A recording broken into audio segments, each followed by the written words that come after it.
Dans ce diaporama, je voudrais vous expliquer la formation et l'emploi du futur antérieur.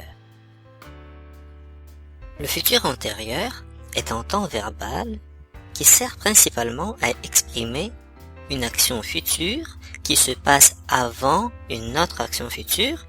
Très souvent, il s'agit du futur simple. D'où vient d'ailleurs le nom de ce temps futur antérieur? Car il s'agit d'une action antérieure, donc qui se passe avant une autre action future. Considérons l'exemple suivant. Quand elle aura fait la lessive, elle ira se promener. Donc l'action de faire la lessive est avant l'action aller se promener. Comment est-ce que le futur antérieur se forme? Nous prenons le verbe auxiliaire avoir ou être au futur simple et nous y ajoutons le participe passé du verbe conjugué. Le choix de l'auxiliaire ainsi que les règles d'accord sont les mêmes qu'au passé composé. Conjuguons ensemble le verbe parler au futur antérieur.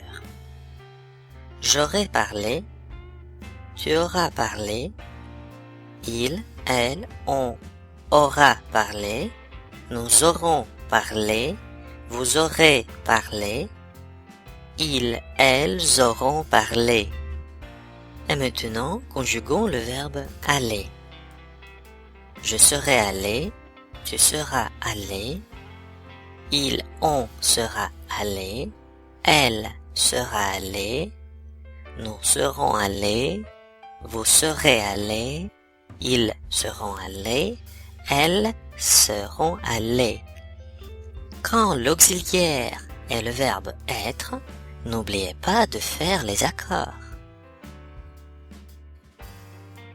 Comme nous l'avons déjà mentionné, nous employons le futur antérieur pour marquer une action qui a lieu avant une autre action future. Nous allons très souvent utiliser des conjonctions temporelles qui expriment l'antériorité. Quand, lorsque, après que, tant que, aussitôt que, dès que, à peine que. Aussitôt qu'il sera rentré après sa promenade, elle prendra un bain.